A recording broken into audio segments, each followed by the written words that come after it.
झारखंड की राजधानी रांची के सबसे बड़े अस्पताल रिम्स, चूँकि पूरे झारखंड नहीं, झारखंड के बाहर से भी लोग यहाँ पर इलाज कराने आते हैं और ऐसे में यहाँ के रक्षक ही अगर यहाँ के सुरक्षा में लगे रक्षक जो कहा जा सकता है, उनके द्वारा किसी महिला के साथ अप्रिय घटना को अंजाम देने का काम करने की जो आरोप लगा है, उसको लेकर कहीं ना कहीं पूरे रिम्स परिसर में भय का माहौल है। आपको बता दें कि पहले जो एजेंसी के द्वारा गार्ड रखा जाता था, उसको हटाकर सैप के जवानों को लाया गया ताकि यहाँ पर जो है उन सुरक्षा को व्यवस्था को दुरुस्त किया जा सके। डॉक्टरों के साथ जो मारपीट की घटना होती थी उसको दुरुस्त किया जा सके, साथ ही साथ मरीजों की सुरक्षा की व्यवस्था को लेकर यहाँ पर व्यवस्था बनाया जा सके। लेकिन ऐसा देखने को नहीं मिल रहा है। रिम्स में लगातार जो है डॉक्टर के साथ मारपीट हो जाता है और खुद जो होमगार्ड के जवान यहाँ पर आए हैं उनके साथ डॉक्टरों की मारपीट हो जाती है। और साथ ही साथ जो रिम्स का पूरा जो परिसर है, वह जो सिक्योरिटी होना चाहिए तो वह सिक्योरिटी यहाँ पर दिखाई नहीं देता। और सैप के जवान और सिक्योरिटी गार्ड के जवान अगर महिलाओं के साथ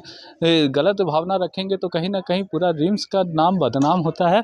आपको बता दें कि आप देख सकते हैं ये जो काउंटर यहाँ पे ओपीडी का टिकट कटता है और यहाँ पर जब 5 बजे के बाद ये ओपीडी का काउंटर बंद हो जाता है तो यहाँ जो दूर दराज से मरीज यहाँ पर इलाज कराने के लिए आते हैं, वहाँ यहाँ पर ही रात बिताने का काम करते हैं। और इस पूरा जो खुला एरिया है और काउंटर को जो है सो शेड लगा दिया गया है, तो लोग जो शीत से, क्योंकि अभी ठंडे का माहौल है तो लोग यहाँ से ठंडा में यहाँ पर रात बिताने का काम करते हैं। और ऐसे में जो ये आरोप लगा है सैप के जवान पर कि यही काउंटर से महिला को उठाया जाता है, जो चतरा की रहने वाली महिला थी, और उसको यहाँ से 4 तल्ला तक ले जाया जाता है और उसके बाद महिला के साथ गलत ढंग से पेश किया जाता है। और आपको कहा जा सकता है कि इस पूरे घटनाक्रम में लगातार जो सैप के जवान हैं, जो आर्मी से रिटायर होकर यहाँ पर आए हैं और यहाँ पर सुरक्षा व्यवस्था का देखभाल कर रहे हैं, उन पर यह आरोप लगना कहीं ना कहीं सवालिया निशान खड़ा करता है। मौके पर क्या कुछ लोगों ने कहा, आइए आपको सुनाते हैं। यहीं पे रात बिताते हैं? हम लोग यही बिताते हैं। कब आए थे आप लोग? कल परसों यहाँ पे एक घटना हुआ है कि एक यहाँ काउंटर से महिला को ले जाके और बलात्कार हम किया। लोग नहीं जान रहे कुछ। तो अब यहाँ जैसे यहाँ रहते हैं तो ठंडा उंडा नहीं लगता है? ठंडा तो लगता है, तो क्या करें, एक ठो है उसी कोड़ के रहते हैं। मरीज भर्ती है? नहीं, अभी नहीं भर्ती हुआ है। क्या है बीमारी है मरीज का? पेशाब के रास्ता से कीड़ा गिरा है। डॉक्टर क्या बोले? डॉक्टर बोले कि सब रिपोर्ट लेके आइए, ये सब पूरा शरीर के क्या कहले एमआरआई करवाना है। तब तक यहीं रहिएगा? हाँ, जब ले नहीं मिली कैसे हुई, कैसे जाएंगे, इतना दूर से आए हैं हम लोग। तो भर्ती हो गया है। तो यहाँ धूप सेक रहे हैं या रात भी यहीं बिताते हैं? रात भी यहीं बिताते हैं किसी कोई हाल से। कोई दिक्कत होता है? हाँ, दिक्कत कैसे नहीं होता है ठंडा में। ठंडा में कोई सैफ का जवान या कोई गार्ड उड आके आप लोग को धमकाता है, कुछ पैसा वैसा कुछ ऐसा लगता है? वो तो हमको पता नहीं है, क्योंकि 2 दिन पहले यहाँ पे एक घटना घटा है, यहीं से काउंटर से एक महिला को ले जाकर 4 तल्ला में बलात्कार करने का बात आ रहा है। तो क्या पुलिस केस भी हो गया, आरोपी भी गिरफ्तार हो गए हैं, लेकिन क्या डर लगता है? कुछ ऐसा जानकारी है? हम तो सब पता नहीं है लेकिन। ठीक है। मरीज इलाज? हाँ, सूरज कुमार का इलाज चल रहा है। भर्ती हो गया मरीज? नहीं, भर्ती नहीं है, वो भर्ती बहुत पहले ही था, तो उसका इलाज सब कुछ ठीक है। तो डॉक्टर बोले कि एमआरआई कराने के लिए और कान का जांच, तो वही कराने आए हैं। तो रात यहीं बिताइएगा? कहाँ जा सकते? हाँ, बहुत दूर है तो बिताना तो पड़ेगा ना। कल भी यहीं रहना पड़ेगा, आज भी यहीं। तो रात में यहीं काउंटरे के पास सोते हैं?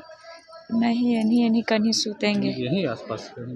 तो क्या कोई गार्ड, सिक्योरिटी गार्ड वगैरह? हम तो आज आए हैं सर। आज ही आए हैं? हाँ, हम आज आए हैं। ठीक है। रह रहे ना? हाँ। गढ़वा से यहाँ आए इलाज कराने के लिए, क्या दिक्कत हो रहा है यहाँ पे? जिस तरह से देखिए काउंटर है, हाँ, आप लोगों को कैसे लगता है कि एक महिला को यहाँ से काउंटर ही से ले गए हैं? काउंटर से ले गया तो भैया सब हम लोग तो जानबो नहीं किए। लेकिन आप लोग जैसे यहाँ रहते हैं, महिला के साथ रहते हैं जी, डर लगता होगा रात में? पुलिस के जवान घूमते हैं रात में? रतिया में तो घूमते हैं, रात में तो घूमते हैं। कुछ बोलता भी आप लोग? नहीं, कुछ नहीं बोलता। कुछ नहीं बोलता है, सोने के लिए बोल देता है? हाँ। क्या नाम है? अनिल कुमार। जो रिम्स की कहीं ना कहीं छवि भी धूमिल कर रहा है, क्या कुछ कहेंगे? पूरा मामला क्या है, क्या जानकारी है? ये पूरा जो घटनाक्रम है बहुत दुखद है। जो साथ में चेतावनी भी देता है कि कैसे हम लोगों को अपने सिक्योरिटी को स्ट्रेंथन करने की बहुत आवश्यकता है, क्योंकि हम लोग अस्पताल में हैं और ये एक सुरक्षित वातावरण होना ही चाहिए, ना सिर्फ मरीजों के लिए बल्कि उनके परिजन या अटेंडेंट जो उनके साथ हैं, बल्कि जो हेल्थ केयर प्रोफेशनल हैं, जिनमें हमारा एक बड़ा हिस्सा जो है वो महिलाओं का है, फीमेल कलीग्स का है। उसमें डॉक्टर्स भी हैं, उनमें नर्सेज भी हैं, उनमें पैरामेडिक्स भी हैं, हर तरह के जो सपोर्ट स्टाफ हैं हमारे, उनमें फीमेल्स की बहुत बड़ी मात्रा है। तो उनको इस सुरक्षित वातावरण देना जो है वो बिल्कुल प्रायोरिटी है। प्रबंधन की तरफ से हमेशा इसमें कदम उठाए गए हैं और फ्यूचर में भी हम लोग इसको और स्ट्रेंथन करेंगे ताकि इस तरह की घटनाओं की बिल्कुल पुनरावृत्ति ना हो। तो हमारा पहला प्रयास ये है कि इसमें जो सिक्योरिटी पर्सनल यहाँ डिप्लॉय किए गए हैं, इस बारे में हम लोग जहाँ से प्रतिनियुक्त हैं वो उनको भेजेंगे कि आप जो है इसको देखें कि उनका पहले से कोई रिकॉर्ड ऐसा ना रहा हो। दूसरी चीज़ कि हमारे यहाँ जो सिक्योरिटी है उसको स्ट्रेंथन करने के लिए लगभग 1100 सीसीटीवी कैमरे अब फाइनलाइज हो गए हैं, जो रुके हुए थे कोड ऑफ कंडक्ट और इन सब वजहों से टेंडर में। तो अभी 1100 सीसीटीवी कैमरे उन सारी जगहों पे जहाँ पे एक ब्लाइंड स्पॉट हो सकता है, जहाँ पे मॉनिटरिंग नहीं हो रही थी, उन सभी जगहों को ये कैटर करेंगे ताकि इन सब को एक सेंट्रलाइज कंट्रोल रूम से देखा जाए और किसी भी तरह की इस तरह की सस्पिशियस एक्टिविटी अगर दिख रही है तो उसको तुरंत चेक किया जाए। एक जो बड़ी समस्या है, क्योंकि इतना बड़ा कैंपस है और इतने पोर्शन है हॉस्पिटल के, तो ये पहले भी बात उठी थी कि हम लोगों को एंट्री जो है और एग्जिट पोर्शन को रेस्ट्रिक्ट करना चाहिए नंबर के वाइज, क्योंकि हम लोग सब जगहों पे सिक्योरिटी पर्सनल नहीं रख सकते हैं अगर एक बहुत ज़्यादा एंट्री गेट और एग्जिट गेट है। तो बहुत सारे अनऑथराइज गेट हैं हमारे कैंपस में, पहले उनको रेस्ट्रिक्ट करने की आवश्यकता है, जिस बारे में काम मुझे लगता है शीघ्र ही शुरू होने की उम्मीद है कि बाउंड्री वगैरह हो जाएगी। हम लोग कम संख्या के एंट्री और एग्जिट गेट और उन पे गार्डेड पोर्शन जो है वो डिप्लॉय कर पाएंगे जो सिक्योरिटी पर्सनल हैं उनके। यही चीज़ जो है हमारे हॉस्पिटल के बिल्डिंग में भी हम लोग करने वाले हैं कि सिंगल एंट्री और एग्जिट पॉइंट हो जहाँ पे गार्ड्स हों और वो चेक करें कि जो एंट्री करने वाले लोग हैं वो ऑथराइज हैं, भले उनके पास हो, भले उनके पास ID कार्ड हो, मगर उसके बिना उनको एंट्री नहीं मिलेगी। तो इसलिए प्रयास किए जा रहे हैं कि जो भी लोग जाएं वो चेक हों हर तरह से, ताकि इस तरह की घटनाएं जो बहुत दुखद हैं वो ना हो। तो ये तो बाहरी लोगों के लिए गाइडेंस का काम करेगा, समझ में आता है। बिल्कुल। यहाँ पर जो जवान सुरक्षा पर तैनात है, सेफ के जवान, होमगार्ड के जवान, इन पर आरोप लगता रहा है, पहले भी आरोप लगता रहा है कि जो नर्सिंग स्टाफ के साथ, किसी मेडिकल स्टाफ के साथ इस तरह की छेड़खानी हुई है और अब ये दुष्कर्म का मामला जो सुरक्षा में तैनात है, जो अंदर नहीं है। तो ये प्रतिनियुक्त हैं, ये हमारे कर्मी नहीं हैं, ये कहीं ना कहीं जो जहाँ से प्रतिनियुक्ति है उनको इस बारे में कार्रवाई करनी पड़ेगी।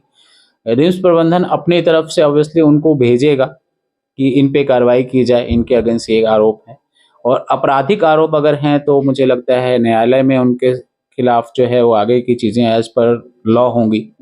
तो हमारी तरफ से यही होगा कि प्री चेक हो ताकि घटनाएं ना हो।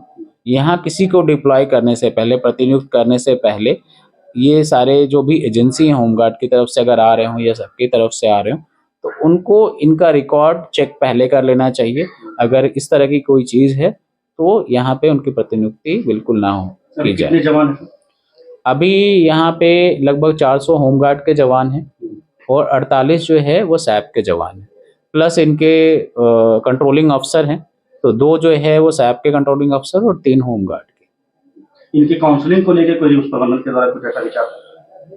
2 तरीके से चीज़ें हमेशा की जा रही हैं, क्योंकि ये अलग अलग एरिया में तैनात होते हैं। तो पहले इनका सेंसिटाइजेशन होता है कि ये कैसे उस जगह पे काम कर सकते हैं, कैसे कंट्रीब्यूट कर सकते हैं, क्योंकि जब ये पेशेंट केयर का हिस्सा हो गए तो इनको कहीं ना कहीं कई बार उसमें भी इन्वॉल्व होना पड़ता है अदर देन सिक्योरिटी के। तो इसीलिए हर जगह जब इनकी प्रतिनियुक्ति होती है तो एक तरीके से इनकी ट्रेनिंग होती है कि कैसे है, किस जगह पे आपको क्या करना है, तो ये इसका पार्ट है। तो ये होता है हमारे यहाँ होता है। बिल्कुल।